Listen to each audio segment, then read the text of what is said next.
ঢাকার সাভারের আশুলিয়ায় জানাজা শেষে স্বামী রুবেল মণ্ডল হত্যার বিচার চেয়ে আসামিদের ফাঁসির দাবি জানিয়ে সন্তান ও এলাকাবাসীকে সঙ্গে নিয়ে মানববন্ধন ও বিক্ষোভ করেছেন নিহতের স্ত্রী রিমি আক্তার। জানা যায় নিহত ব্যক্তির নাম রুবেল মণ্ডল। তিনি আশুলিয়া ইউনিয়ন ৮ নং ওয়ার্ডের মেম্বার রুহুল আমিন মণ্ডলের ছোট ভাই। বৃহস্পতিবার বাদ আসর তার জানাজা সম্পন্ন হয়। এর আগে বুধবার বাসা থেকে ডেকে নিয়ে দেউল এলাকায় রুবেল মণ্ডলকে ধারালো অস্ত্র দিয়ে কুপিয়ে হত্যা করে সন্ত্রাসীরা। রুবেল হত্যার সাথে জড়িতদের দ্রুত আইনের আওতায় এনে ফাঁসির দাবি জানান তার পরিবার। ডক্টর ইউনূস সাহেব সুন্দরভাবে দেশ চালাচ্ছে। ওনার কাছে আমার একটা অনুরোধ, আমার 2টা শিশু রয়ে গেছে, আমার 3.5 বছরের শিশু, বাবা মহিলা থাকবে না, আমার শিশুটা হ্যাপিং করছে। RICL TMX, যুগের পর যুগ স্থাপনা থাকে মজবুত। আমার তো 15 বছরের ছেলে আছে, 2টা বাচ্চা এতিম করতেছে। আমি এই আপনাদের আপনাদের কাছে বিচার চাই। জাহিদ মণ্ডলের অফিসে তোমাকে ডাকছে, তুমি আসো।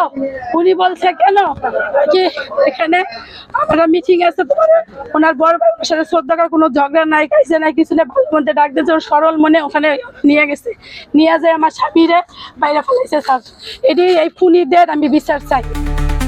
এলাকাবাসী সূত্রে জানা যায়, পরপর 2বারের নির্বাচিত মেম্বার রুহুল মণ্ডলকে 5ই আগস্টের পর এলাকা ছাড়া করলে তার ছোট ভাই রুবেলই সকল সম্পত্তি ও ব্যবসার দেখাশোনা করতেন। ফলে এই ব্যবসা দখলের জন্যই তাকে বাসা থেকে আলাউদ্দিন আলো নামের একজন ডেকে নিয়ে যায়। এরপর প্রায় 20 জন মিলে রুবেলকে হত্যা করেন। ঘটনার দিন আলাউদ্দিনকে গ্রেপ্তার করে পুলিশ। কোনো সন্তান জানি বাবা হারা না হয়, কোনো স্ত্রী জানি স্বামী হারা না হয়, এভাবে এটা আমরা বিচার চাই। ওয়ার্ডবাসী আমরা দাবি করি, যারা এর সাথে জড়িত, যারা অপরাধী, তাদের দৃষ্টান্তমূলক একটা শাস্তি হোক, তাদের ফাঁসি হোক।